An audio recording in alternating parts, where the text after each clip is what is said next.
The pride flag, for instance, at KPMG, it never goes down. It's there all year round. And it's something that colleagues never question.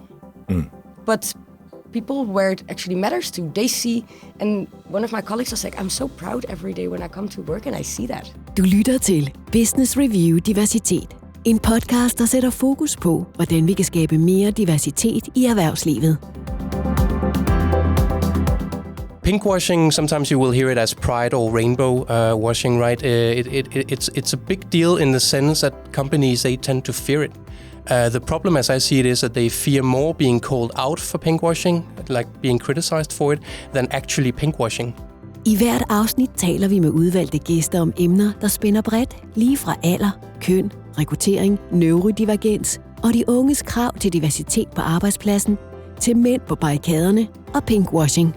Vi dykker ned i både de personlige historier, gode råd og de tiltag, som har medført stor succes hos virksomheder, der arbejder målrettet med diversitet og inklusion. For me, like I'm on the beginning of my work life, basically. Like I will be working for the next 30 years. So for me to dedicate that much time for a company or just a way of working, which is not aligned with my values or my vision of what I would like the world to be at or be like, that is a lot of time to spend on something I don't like.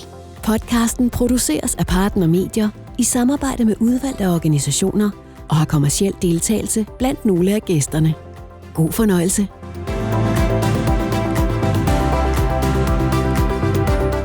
Seeing the world through rose-colored glasses is usually a positive thing, but not in the case of pinkwashing. Like greenwashing, pinkwashing is when companies claim to be committed to something, but have no or at least very little proof of that. Only in the case of so-called pinkwashing, we're not talking about sustainability, but rather gender equality and people's right to freely determine their sexual orientation and gender identity. Pinkwashing is when brands officially declare to be an LGBTQ plus ally, but act differently in practice or don't support such communities at all or only to a limited extent. Claiming that you're tolerant, yet failing to consistently put those words into action is unacceptable for many people, and that's, of course, pretty understandable. Exaggerated and stereotypical portrayals of alternatively oriented people can also spark outrage. Marketers therefore need a lot of tact when developing campaigns that aim to show solidarity with lesbian, gay, queer and other groups. It is an incredibly sensitive subject that needs to be thoughtfully addressed. Welcome to Business Review Diversity, a podcast brought to you in collaboration with the Danish ICT Industry Association, IT-branchen. I'm your host, Søren Vejby, and my guests today are Anouska Wage, Employer Branding Manager at KPMG Denmark. Welcome to you. Thank you. And also from KPMG consultant Anna Steensen. Welcome to you. Thank you. And my guest today is also Jannick Friis Christensen, PhD in Diversity Management from CBS, and you're currently consultant in LGBT plus Denmark. Welcome to you, Jannick. Thank you very much. So today we'll talk about the perception on working with within KPMG concerning, of course, this theme today and why the consultancy business firms often are seen as being a non-inclusive workplace. If that is true, Jannick, we'll come back to that. And of course, we'll look at pinkwashing and the issues with this. I just want to start from the top. I introduced pinkwashing, but can we just talk a little bit about what that is? Maybe I'll start with you, Jannick. Yeah, so for the past 3 years, I've been part of a larger research project at Copenhagen Business School that investigates how companies collaborate with pride organizers here in Denmark. And of course, as part of that collaboration, you inevitably have the topic of pinkwashing, right? I think many people remember this June International Pride Month, the case of Christensen, which we can probably get back to because I think there are some learnings from that case. But pinkwashing as a concept. Can you just shortly say what that is? Absolutely, yes. So Christensen, one of the big players in Danish industry, right? They had this case of withdrawing their support of Pride, still donating money to Copenhagen Pride this year, but deciding to withdraw allegedly due to a partner in the American market, threatening them and their employees because they didn't want to work together with a so-called gay-friendly company, right? So even though it was already the second year in a row that Christensen would celebrate Pride, they decided to withdraw, at least symbolically, saying that they still internally would work with LGBT plus workplace inclusion. So that's the case. And then, of course, they were accused of pinkwashing, right? So not really walking the talk, basically. And that's one of the meanings of pinkwashing, really, conceptually. So you can trace it back to the mid-'80s, where it doesn't relate to LGBT plus inclusion or pride at all. It actually relates to breast cancer and fraudulent cause marketing in relation to that. And you can still find that meaning on social media if you search for the hashtag pinkwashing. Then today you tend to have like two meanings in public discourse, so they are related, but one is about companies profiting from this human rights cause that Pride is, promoting the rights of LGBT plus people, right? So if you sell merchandise or do rainbow campaigns or something, but you don't really give anything back to the community or to the fight. And then the other meaning being that you symbolically, like you fly the rainbow banner, you change the colors of your logo, thereby signaling to, like it's virtue signaling to the surroundings, all your stakeholders in society. We're a good company, we're a good business, but maybe you don't really do anything the rest of the year. And by the end of Pride Month or Copenhagen Pride Week, then you change the colors back to blue, I guess, which is very common among consultant firms, right? All right. Yeah, okay. Thank you for talking us a little bit warm into this subject. So I'll just address you, Anna, because we're talking also today about KPMG, and we have two people from KPMG today. So before you started within the organization KPMG, what were your perception on KPMG? Yeah, well, I'm coming from a university where we kind of like looked a bit skeptical onto like big consultancy firms and finance business in general. So I had a lot of like misconceptions, or at least some stereotypes, which I was kind of afraid of were true. Some of which were like very strict dress code, very much like a mentality of competition, maybe also a bit backward thinking in terms of like gender identity and expression. And yeah, that was basically my starting point. I was still like very much interested in working there, maybe to change something, but also, yeah, not really sure what I would like find.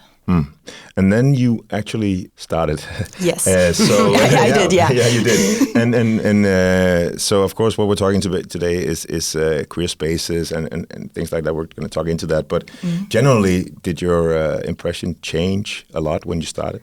Yes, definitely. I mean, like I started, and like one of the first things I saw on the intranet was basically a queer space pop up from like some sort of celebration. Like I think it was transgender, like Remembrance Day or some kind of like memory day, which was basically like a pop up on the intranet. Other things in the office, which just like included like not a pride flag, but just like the openness to changing the perspective. Say during lunchtime, like being able to discuss such topics without any like raised eyebrows. I was surprised. Like some of my colleagues just brought up topics I would find interesting without me actually prompting them, which I did not expect. All right, so it was a different. It was different to actually work in the company than what you thought to begin with. Yes. Is it important to you to work? You mentioned here that maybe you wanted to change some things. If it was a company looking back or being very, you could say, very conservative with views. Is it important to you to work in a company that has, you could say, focus on diversity? Yes, definitely. For me, it's like if you don't focus on it, you're kind of holding people back and yourself back. Like if you can't express your opinion like openly, or at least having a forum where you can kind of like challenge the perspectives other people have, you kind of like both hold yourself back in terms of you're kind of hiding on the workplace, which is like really. I would not want to go to an office where I need to hide. But also like in a group setting, if you need to kind of like work on a project, solve a problem, having a diverse or at least a different perspective on the same topic actually helps you solve the problem much better. At least you have like looked at the topic from different perspectives, and maybe you have just like this one question which you ask, which can kind of like foster like a whole new direction the project could go into. Yeah. So yes, definitely a diverse workplace is definitely important for me and others. Du lytter til Business Review Diversitet. This is Business Review Diversity, a podcast brought to you in collaboration with the Danish ICT Industry Association, IT-branchen. My name is Søren Vejby, and my guests today are Anouska Wage, Employer Branding Manager at KPMG Denmark, and also from KPMG, consultant Anna Steensen, and Jannick Christensen, PhD in Diversity Management from CBS, and consultant in LGBT plus Denmark. Anouska, I'd like to address you a little bit now. Could you tell us about your journey at KPMG and how you started working with queer space and ally groups and what? Yeah, I've been now at KPMG Denmark. I saw last month 8 years, so it's been it's been quite a journey. But then 4 years ago, me and Lasse, one of my closest friends, but also back then still my colleague, we started up KPMG Queer Space together.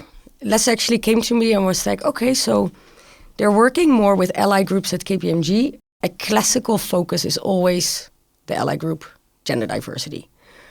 But would you be interested in starting with me the LGBT one and looking into that and how we can make the workplace from a way broader perspective more inclusive and talk more to not just our colleagues, but maybe also how can we go external, how can we talk and create more awareness there. And obviously I was like, yes, sounds super awesome. Yeah. I'm in. Because we also thought it's interesting with Lasse being part of the community and myself being an ally and having a big network in the community to say like, okay, how can we combine forces and perspectives and insights to build this in KPMG together.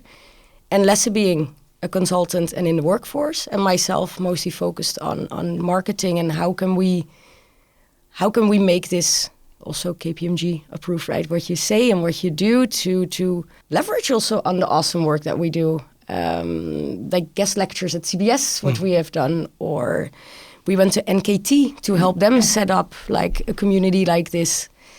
And now, so 4 years later, we are 7 people.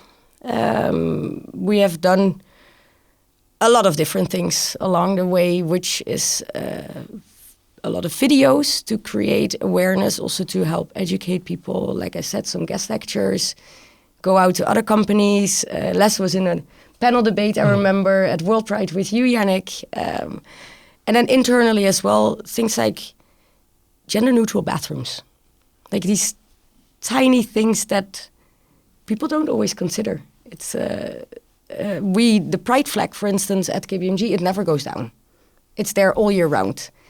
And it's something that colleagues never question.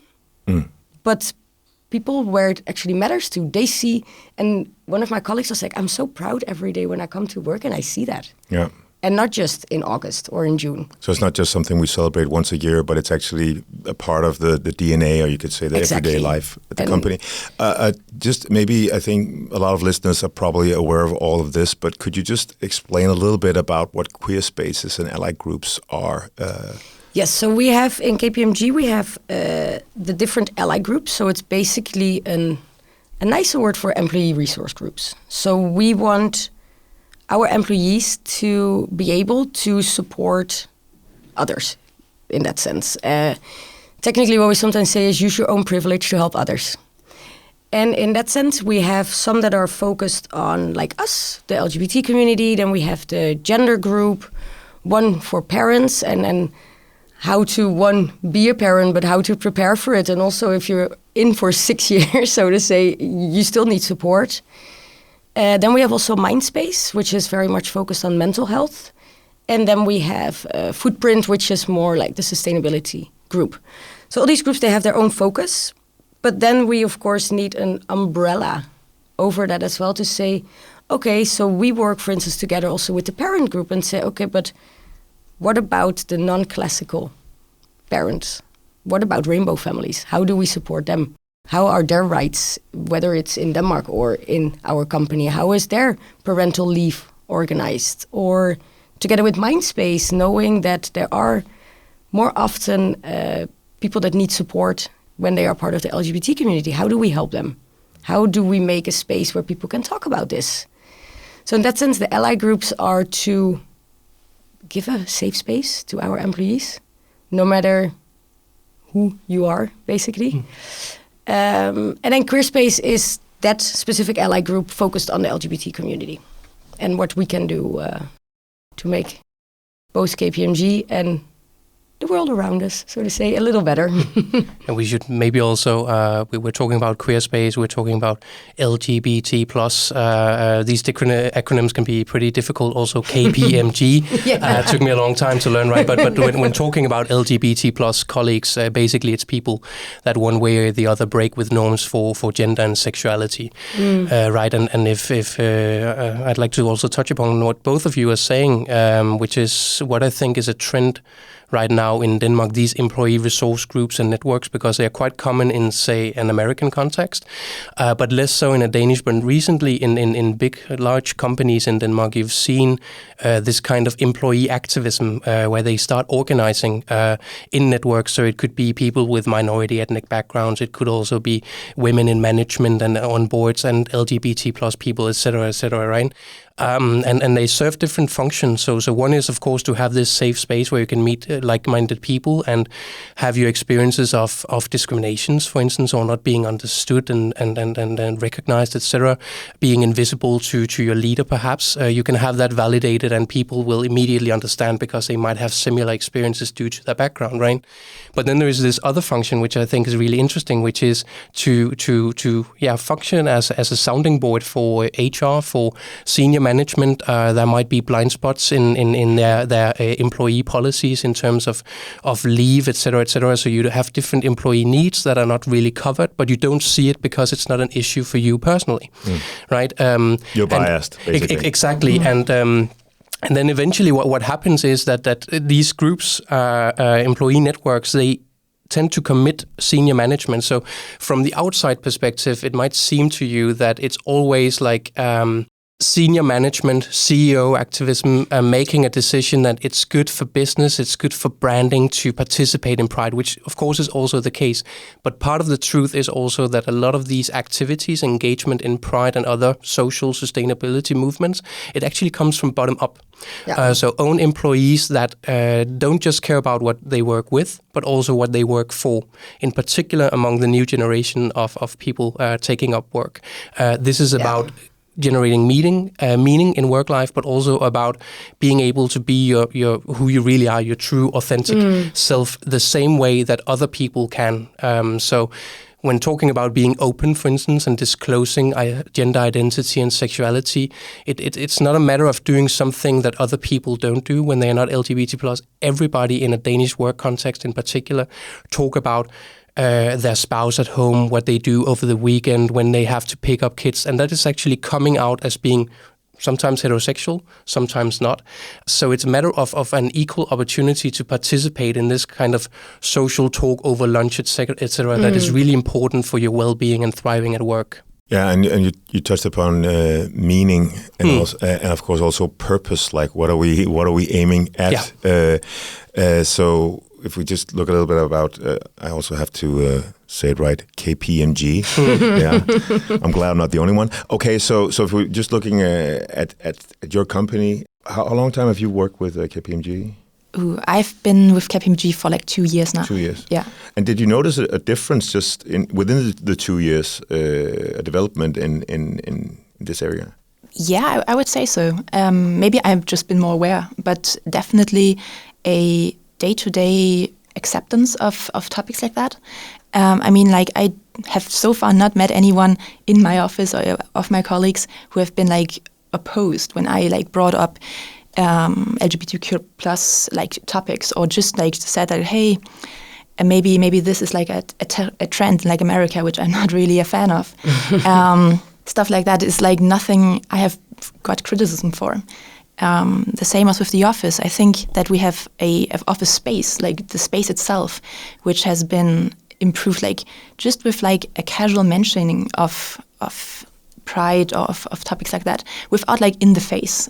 So just like this, yeah, it's okay to talk about this. It's okay to dress a bit different instead of like conforming to a a skirt and high heels. The classical consultant. Exactly. Like the classical consultant dress is not like, as long as you dress professionally, it's fine to not wear that kind of clothing, which is kind of nice for me at least.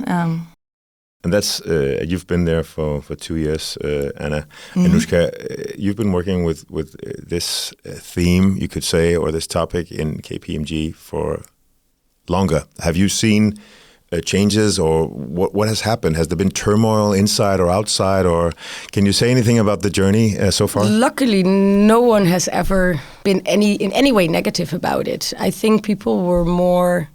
I think the most funny is always that people assume when you work with this that you have to be part of, for instance, the community. True. And I think that's also sometimes an eye-opener for a lot of people to say, like, you don't have to support only people who are like you. Yeah. It is very different for everyone, of course, the reasons why you do that. But people are very happy in a way about it. Like when we, for instance, made a video where we were talking to our colleagues that are not part of the LGBT community. It's a video called Turning the Tables. The only thing we told our colleagues is like, we're going to do a social experiment. You're going to be just filmed, sitting down, and we're going to ask you some questions. So then we put our colleagues down, and then we were like, oh, okay. Say it was a man sitting in front of us. We're like, oh, okay, you were married. What's his name? His? Her name? Oh, you're straight. You don't really look straight. So we're like trying to create the feeling that you don't realize what you're saying sometimes. And we had colleagues afterwards that were like, this was so cool to be a part of this. And I really learned a lot in think before you talk, first of all. I think that's in a lot of cases we have to do that. But also to what do you really ask? And would you ask everyone that question? So it was, in that way, a lot of colleagues became way more aware of how to communicate to people, like what is accepted and what is not accepted behavior, basically. And I've seen just a very positive trend, whether it is to people part of the LGBT community, to women, to people part of any minority, in that sense that people have just been nicer, let's say it like that, more thoughtful. Yeah. And more inclusive.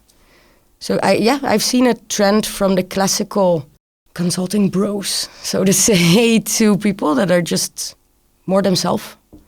We also had a girl that used to work with us. She was so cool. She had like this super awesome tattoo sleeve. She had blue hair and stuff like that. And people don't expect that to be at one of the big four. And I myself, I have some tattoos. I show them when I go to students, to show like it's fine. It's KPMG, you're allowed to work like this and be yourself. But when I started 8 years ago, that was slightly different. Then I got one back then, and they were like, oh, so every time you go back home to the Netherlands, you're coming back with new tattoos? I'm like, what's... So what you're saying is that there might be a future for me even with my neck tattoo, actually. Definitely, yes. Yeah. That's pretty cool. Yeah. No. So in that sense, I feel like people got more accepted to just accept people for who they are. And a happy trend, I would say. And it's also very practical, I assume here, because you don't see your own shadow sides when you're biased, of course, and then you just say something without thinking, as you say. But if you don't know, if you don't experience what's actually happening, then how can you learn? Then it's just going to be probably a title or something saying, do this, do that, but you don't really know what that means unless you try it. Do you have any comments on that? Maybe you, Jannick? Well, just that allies are indeed needed because when you form these groups, it's usually because you make up a minority, right? So, and in order to evoke change, you need the support of not just senior management but most people. So I tend to say when you work with equity, diversity, and inclusion, you actually have to be quote unquote majority inclusive in the sense that you have to involve the people who already feel like home, who fit the norm of how we do things around here, right? Because they are the ones who can actually change behavior to make just a little more space for other people to also feel at home and like belonging without having to assimilate. They still get to retain also a sense of uniqueness. That's the very definition of inclusion, right? That you feel belonging and you also retain uniqueness. This is Business Review Diversity, a podcast brought to you in collaboration with the Danish ICT Industry Association, IT-branchen. My name is Søren Vejby, and my guests today are Anouska Wage, Employer Branding Manager at KPMG Denmark, and also from KPMG, consultant Anna Steensen, and also Jannick Christensen, PhD in Diversity Management from CBS and consultant at LGBT+ Denmark. So, let's go back to 1969. The Beatles released "Come Together." And I was just thinking about this during Pride Week because this was like a band with internal conflict and turmoil, very different people. But I think the album is about actually embracing kind of the differences in the band. And I don't know, but maybe it's also about the differences in the band that made the band so great. So at least that was the title or the theme for this year's Pride, Come Together, with the subtitles of community strength and taking care of each other. And just coming back to what you said about the allied groups, that it's about embracing everyone, basically, to be able to evoke and move forward. I was thinking that you said that things are really changing in Denmark, Jannick. And when some things are changing, it's nice to be on the right side of things, and I guess that's why pinkwashing is becoming a big deal, because it's nice to have the right opinion, and then maybe even if you don't walk the talk. But how big is this? Because greenwashing is something that's really has been up for a while, and now pinkwashing, how big is it? Yeah, I mean, greenwashing is actually becoming so big in a sense that some companies are now committing what you could call pinkwashing, which is basically that you try not to report any work on green transition and so on out of fear that people will pick up on it and hold you accountable and say, well, this is not good enough, or these numbers don't add up, etc., etc. So avoid public scrutiny and criticism. You keep things to yourself, so you hush up, right? Pinkwashing, sometimes you will hear it as pride or rainbow washing, right? It's a big deal in the sense that companies, they tend to fear it. The problem, as I see it, is that they fear more being called out for pinkwashing, like being criticized for it, than actually pinkwashing. I think in that sense, very similar to racism, right? You fear more being called out for being racist than actually being racist in your behavior sometimes, I guess. But with a case like Christensen, I mean, it got so much media attention that you could almost get the impression that this is becoming the new norm, that companies, they withdraw and they pinkwash, etc., etc. But if you just look into the numbers of Copenhagen Pride in Denmark, I mean, since last year, they've had an increase of 25% in interest from companies that want to either sponsor or partner up, right? So the trend still is that you have increased support of prides, but you do also have backlash, and these companies, they will need to do a risk assessment, because the new thing, as I see it, is that you, leadership-wise, find yourself in a tension or a dilemma where on the one hand, you can be criticized for pinkwashing. That's been the case for many years, basically meaning what you do is insufficient. And then on the other hand, there will also be certain groups, usually on the right-wing spectrum of politics, that say, no, you're doing too much, you're going too far, you're woke in the meaning politically correct, right? And you can't satisfy both groups at the same time. But you can manage, if you do it poorly, to make both angry, actually, and that is, as I see it, what Christensen did in a sense, right? Because it could have been an interesting, and this is just from the perspective of a researcher, but it could have been an interesting perspective had they decided to actually stay and say to this customer that didn't want to work with a gay-friendly company, fine, you find someone else to work with, and then do stories in the media on it, how they actually stood up and were firm on their values, because values need to have consequence for business. Otherwise, it doesn't make sense to have these values in the first place, right? And then see whether you could actually get new contracts, new collaborators, clients, etc. Yeah, so this is, of course, also being transparent. If you have meaning going to work as an employee and you need a purpose, then, of course, the values of your company need to be real values. You have to really consider, so what behaviors do I need to show in order to live up to the value of being, say, diverse and inclusive, right? Because what some people in the media have said on behalf of Christensen, right, is that they wanted to protect their employees because they faced serious threats. Well, first of all, you should, of course, send them to the police, so you can make a case out of it if they are really indeed serious. But secondly, you ought to ask, so which employees are you protecting by continuing a collaboration with a partner that is willing to threaten their way to a collaboration, right? It's certainly not the LGBT plus employees, I think, because they can hardly feel safe now, not knowing whether their employer will have their back or not. And we should, of course, acknowledge that what we're discussing here is based on what's available publicly. Of course. There will likely be information that we don't know of and considerations, etc. It would have been really interesting to be part of that board meeting where they made the decision and had these discussions, right? We're using it more as an example and not trying to say anything we don't know anything about. And you have other examples, right? So you also have from 2021, the Nestlé case. We had World Pride in Denmark, Copenhagen, that year, and Nestlé was announced and withdrawn as a main sponsor actually, within 24 hours, and that was due to backlash from the queer community, in particular on social media, on Facebook, pointing out how Nestlé is, despite them having all the right policies on diversity and inclusion and doing as good or perhaps even better based on their own statements than other sponsors and partners, it was pointed out that they are violating human rights elsewhere in the world, right? So things such as privatizing water resources and also a case, I think it's from the 70s or 80s, of selling baby formula to areas in the world where you should have known that the water you have to mix with is contaminated and therefore not ideal for babies, right? So it was a case of the LGBT plus community and pride movement not wanting to be included if at the expense of other minoritized groups in the world, right? So you cannot just work with a single axis focus on diversity. You have to really consider, how am I acting in the rest of the world? Am I also living up to my own values as a diverse and inclusive company when in Saudi Arabia or elsewhere?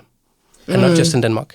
So this is also about like actual liberation, going the whole world as one going in the right direction or in a better direction. Yes, and not absolutely. just trying to focus exactly on this particular cause. Yeah, not just own employees, but also how you behave and act throughout your whole supply chain and value chain, etc. Right?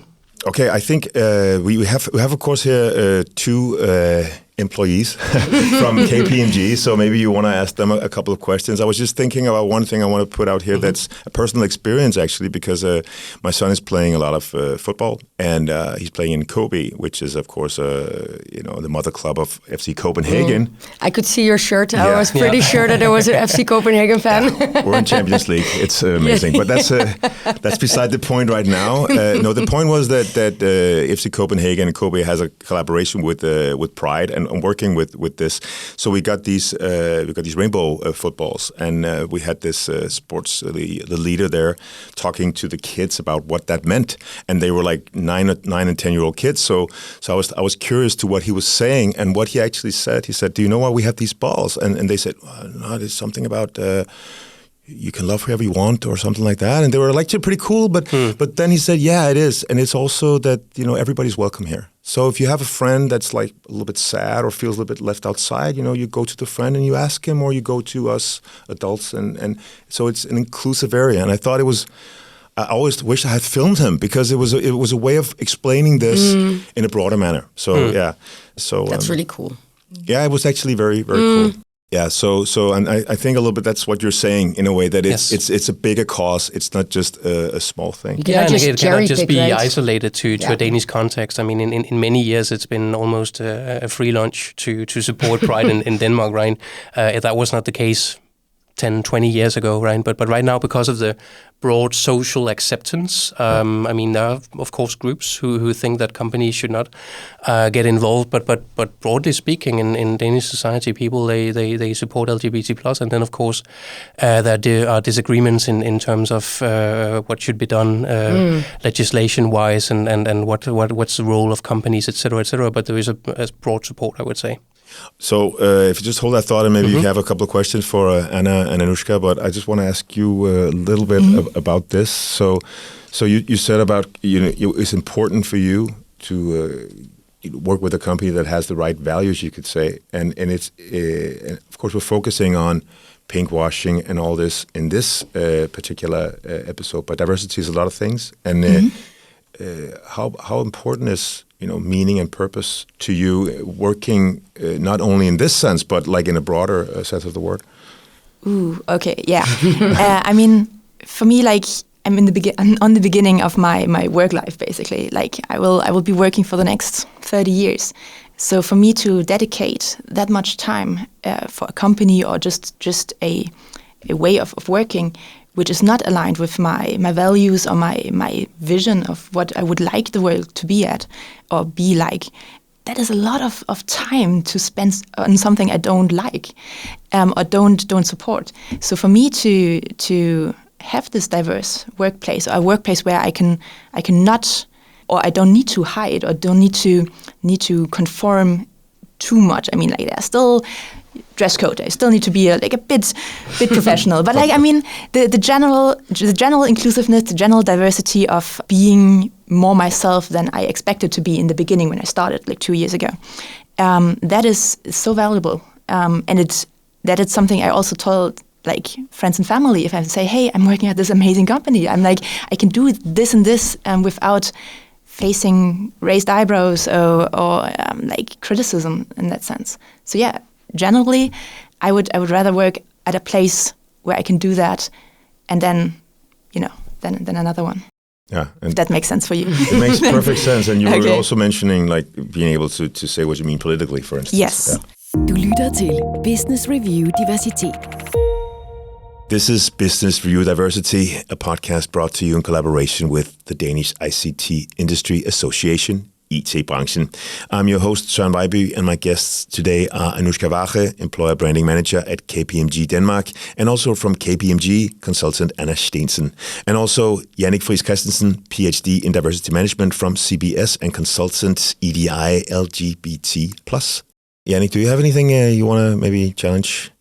Not necessarily a challenge, but because you've already touched upon the inclusion of allies and so on, and one thing that I tend to ask is because there is some research on employee resource groups, and there is also a very longitudinal study from the UK, the NHS to be specific, where one of the conclusions is that you really have to consider a possible erosion effect. The more allies you include, the less safe such an employee network will feel like, and therefore, if the kind of need for is that you can really talk about something that other people are not necessarily taken to understand intuitively, then you kind of lose out on that possibility. At the same time, it's important to include these allies to evoke change, as we already talked about. So one question could be your thoughts on this balancing act when you are for us, by us, and when you are for us, by everyone, FUBU and FIBU respectively. And then I'll get to the other question afterwards. Let's take one at a time. Oh, okay, yeah. I mean, like inclusion, as we already talked about, of allies is very important. And I feel that we kind of have a good balance because within queer space, you can kind of like talk to people who are within the community about topics which allies might not understand, one-on-one or maybe in a small group. And then you have the allies which kind of give you, again, a different perspective on how do they perceive this topic. Maybe also you as a person who is within the community not understand it wrongly, but like there's some miscommunication, which within the ally group is definitely something we're working on, like finding out what do they think, what do we think, what do other people think, and then how we can kind of communicate this clearly, so eradicate some misunderstandings there might be. Yeah. A possible follow-up question then is whether KPMG somehow supports the work that you do, right? Because if it's a goal and if it's a value of KPMG to be a diverse, inclusive employer, equal opportunities, etc., right, then it's also important work that you are doing, right, on behalf of your employer and the workplace. But in research literature, what you find in many cases is actually that this, let's call it diversity work, is taken up by, let's call them diversity subjects, meaning people who are themselves the one that are to benefit from the work that you do, right? And it tends to take time because you do it on top of your own work, and your regular work is what actually creates a career for you, right? So if you spend the more time you spend on this diversity work, which we could call non-promotable in many cases because it's not compensated in any way, the less time you have to what actually grants you a career, meaning that you get double minoritized in a sense, right? You're already marginalized as a minority employee. So do you get compensated somehow? Do you get some hours, a certain percentage you can spend on this, or a budget that you can use, or? Yes, so we have a budget, luckily to organize a lot of fun activities, including also to partner every year with Pride, Copenhagen Pride. And the hours, it's what we call like valuable hours. So it doesn't per se bring in money as in utilization, as we call it in consulting, but it is still hours that bring value in another way. So one big part of KPMG's strategy is happy people. So how do you create happy people if not everyone feels themselves or not everyone feels supported? So we are helping KPMG achieve their goals and their strategy. But yes, it is on top of our regular work. But in a way, I also feel it makes it more powerful because we do it because we want to, not because we get paid for it. And I think that is a big difference that, okay, you're hired here, make a change, make a good culture. No. We go to KPMG and say like, hey, we want to do this to make a better culture. And I think that is very different in the way we're passionate about working with it. Because I'm not doing it because they tell me to. I'm doing it because I want to. And that's actually a matter of autonomy, right? So the minute you will get paid, your employer will also get to have a say in what you are supposed to do, right?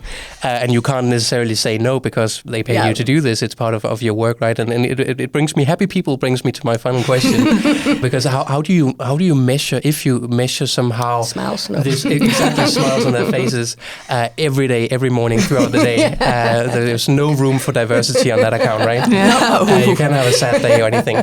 No, but how do you measure, if you measure, or another way of asking, because in many diversity, provided that we accept that we can just like count gender binarily, for instance, or we can use nationality as proxy for minority ethnic status or something, then we can say 50-50 or 60-50 representation. But that, first of all, doesn't necessarily mean that there is any room for diverse thoughts and ideas, etc. It also doesn't necessarily mean that you can be yourself, as we have been talking about. So inclusion is something a little more intangible, and I get that there are ways of measuring this, but I'm just curious if you do it and when you know whether you're redundant at some point.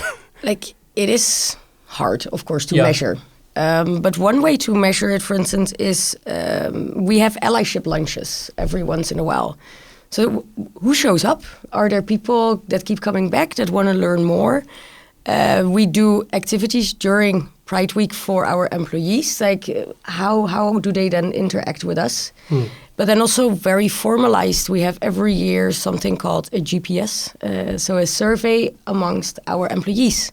And a part of that is also measuring like basically happiness at work, right? Like with the specific questions, or how do you view the diversity in your team, or in KPMG in general, like how do you feel you can be yourself at work? So in the end, that survey also shows like, okay, how happy are our people with different perspectives?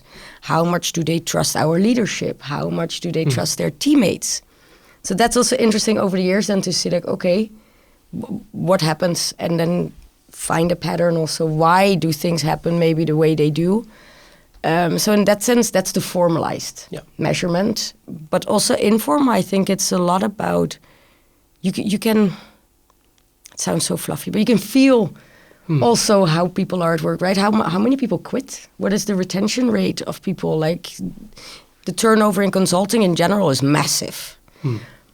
But then we have surveys or interviews with everyone who quits. Why do they leave?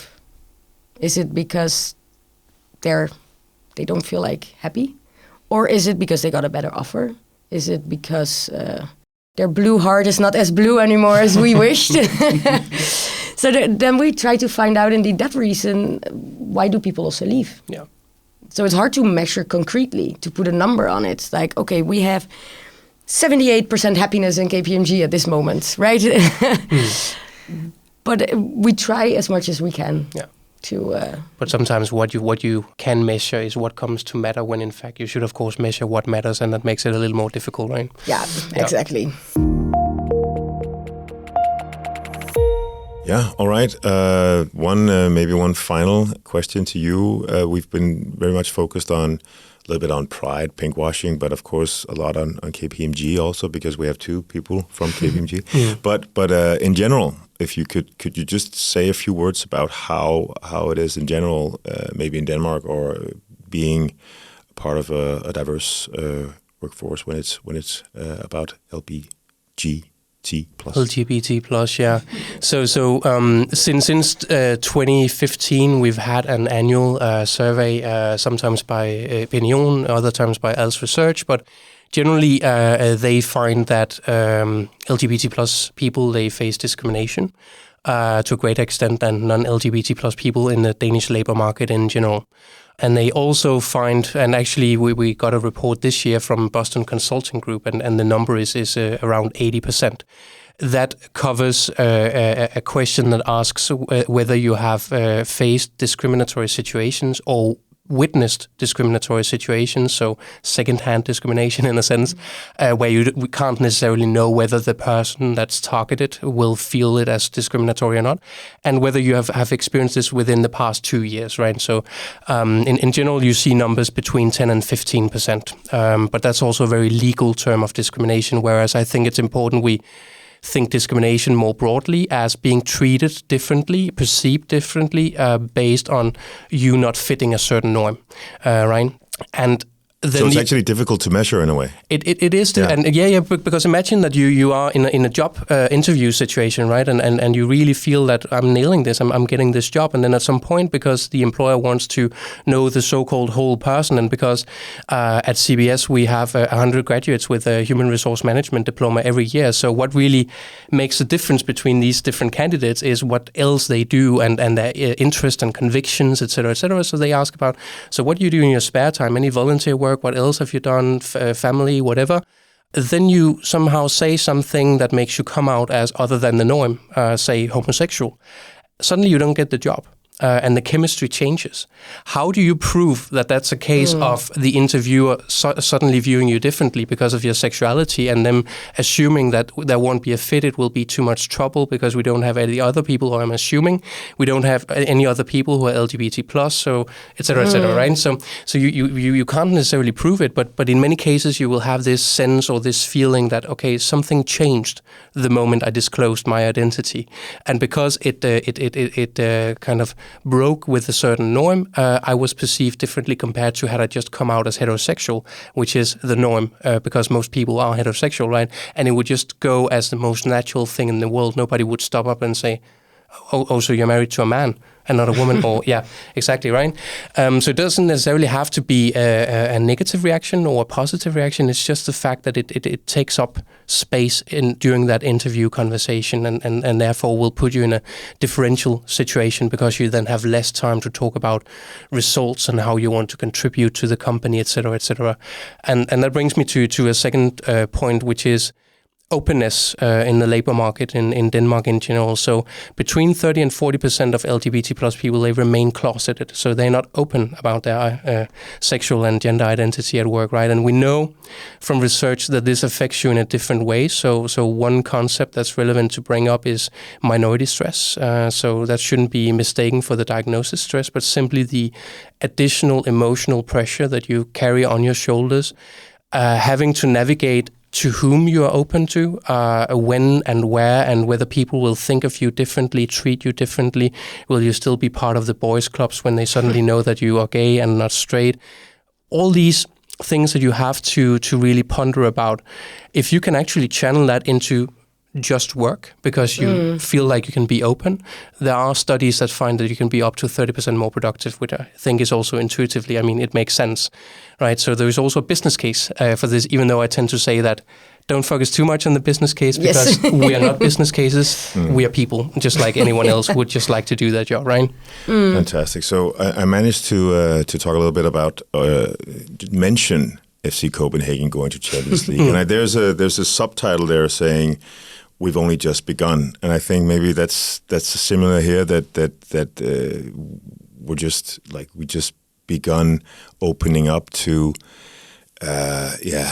equality and diversity and inclusion for everyone on the job market and in general. So, but I think it's also where you say, right, there is a lot of discrimination still, but a lot of people think we're in Denmark, that doesn't happen. No. Yeah. And that's why it's very important to speak about these things. We brought the research actually up at the office as well from BCG to showcase, and people were like, wait, that happens in Denmark? And we're like, yes, it still happens. Like what you say, we're at the start now. I wish that the parade and all of that didn't even need to be there anymore, right? Because there is no reason. But we're by far not there. Yeah. And thank you for shedding a light on this. I wish we could talk some more about this. Thank you for your time. It's really been enlightening. So this was Business Review Diversity, a podcast brought to you in collaboration with the Danish ICT Industry Association, IT-branchen. My name is Søren Vejby, and my guests today were Anouska Wage, Employer Branding Manager at KPMG Denmark, and also from KPMG, consultant Anna Steensen, and also Jannick Friis Christensen, PhD in Diversity Management from CBS and consultant in EDI, LGBT plus Denmark. Thank you so much for coming today. Thanks for having us. Yes, thanks. Thank you. I'd just like to finish with a quote. It's from a late Vietnamese monk that I really enjoy reading. He's called Thich Nhat Hanh, and he says, "Unity and diversity interpenetrate each other freely. Unity is diversity, and diversity is unity. This is the principle of interbeing." Thank you so much for listening.